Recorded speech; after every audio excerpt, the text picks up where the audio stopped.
Listen to Kovai Vani. Enjoy the podcast by our enthusiastic young residents. Kovai Care is the best place to retire. Hello everyone, I'm Revati Bhaskar and I will be talking on expecting the unexpected and embracing life. As seniors, most of us have led a full life and discharged all our responsibilities and hence should be ready to leave when our time comes. Undoubtedly, life is a journey to death, but not all of us are prepared to accept it right away. Losing a soulmate is a devastating experience that can strike at any time. The grief is profound, the trauma is such that we may feel that it is impossible to survive and the grieving process is never truly over. Yet, the art of life is a constant readjustment to our situations and surroundings, and we need to channelize the grief into something productive. The physical absence of our loved ones should not in any way diminish the values instilled by them, and we should try to carry on their legacy. The immediate aspects of the loss can be multifold: emotional, financial, logistical, and social. I'm sure you would have listened to a well-articulated podcast of Mr. Krishnan, where he has analyzed the changes, trauma, and the hopelessness the bereaved undergo on the loss of a loved one, and also how one can cope with the grief. Having been recently widowed, I have experienced the most stressful aspects of bereavement which arise while getting down to brass tacks after the formal mourning is over. In most households, the person who passed away had been managing the finances of the household and making all important decisions and running the house, so to say. In his absence, if the details a family needs to know are not readily available, it adds to the stress and hopelessness, and the survivor feels having been left high and dry. It is as cumbersome as collecting strewn bits and pieces to solve a jigsaw puzzle. The paperwork related to transferring the assets, etc., in the name of the survivor is tedious, mind-boggling, and exasperating. Many a time, when both the husband and wife are independent sources of income and they wish to maintain secrecy of their bank accounts, investments, etc., when the tragedy strikes, the survivor is clueless as to how to go about managing them. It may be pertinent to list the things we may keep ready so that should calamity strike, the survivor need not face the difficulty in the process of transition. It is always desirable that a diary or file be maintained wherein all that the family needs to know in case of an exigency may be noted down and kept up to date.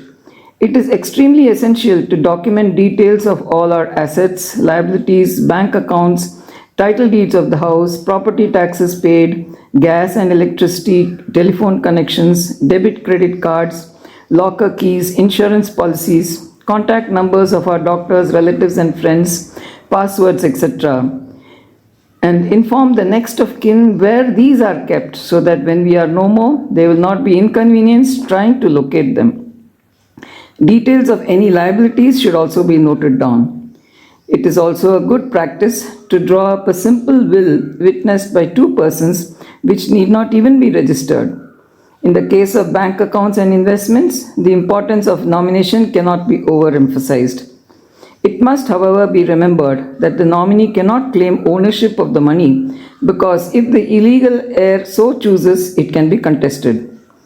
The role of the nominee is similar to the executor of a will. The above list of things the family should know is just illustrative and not exhaustive, as it will differ from person to person.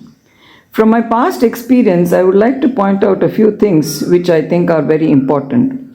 Most of us hold credit cards, and in all probability, one person in the family is the primary card holder and the other is an add-on card holder. If the primary card holder dies and the bank is informed about it, the card will be immediately deactivated and the add-on card holder cannot use it but has to pay off all the dues by the next billing cycle. If the add-on card holder is past the age of 70, unfortunately he is not entitled to a new credit card. So it would be a goodbye to all the lounge accesses and benefits a credit card can give. Another issue is related to claiming insurance if the deceased had been hospitalized and had not opted for cashless insurance, or if the hospital does not feature in the list of the insurance company. In the hurry to settle the bill, we tend to overlook the need for a detailed statement of the hospital charges on a day-to-day basis and leave the hospital with a single-page discharge summary. Unless the detailed bill is submitted, reimbursement of the same by the insurance company is very difficult. A death report and a death summary have to be collected from the hospital for obtaining the death certificate, and these will also be needed at the crematorium. 2 photographs of the deceased, as well as his or her Aadhaar card, and a copy thereof will also be required at this crematorium. While obtaining the death certificate will not be delayed, issuing the legal heir certificate is time consuming, and it is suggested that an application for it may be submitted simultaneously. Life is full of moments big and small. Some hurt, while some feel great. We need to embrace them all to make ourselves strong. We all die. The goal is not to live forever, but to do or create something which will live forever. The way forward would be to strive for emotional well-being. On the financial front, proper planning needs to be done so that the same standard of living can be maintained. A new will has to be drawn up and all assets properly documented. Income tax returns too need to be filled on behalf of the deceased, and as per norms, the PAN card has to be surrendered. The transfer of house property and all the relative utility services such as electricity, telephone, etc.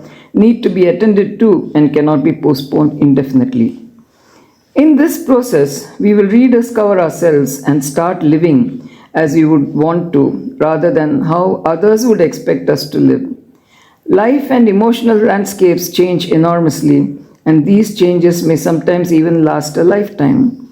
It is therefore necessary to make peace within ourselves. While it is impossible to retrieve yesterday, tomorrow is fraught with uncertainty. Therefore, we need to make the best of today which we have. There should be no if brooding, only if I could have done this or only if I could have done that. When there is no chance of it to happen, why keep harping on it? We need to celebrate the life of our loved one by honoring the interests and values which have been left behind as their legacy. Life goes on, and so must we go with it. We also need to love and respect ourselves as we are an entity in ourselves, and by embracing life and moving on, we can cherish fond memories for all times. Thank you for having heard me.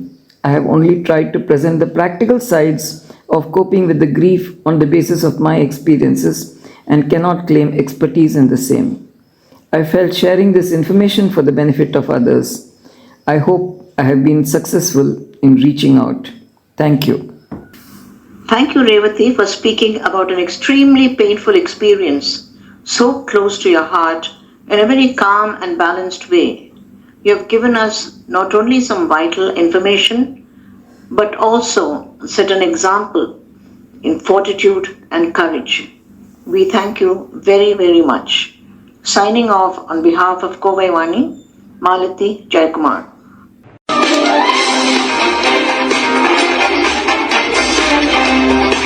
Thank you and stay tuned.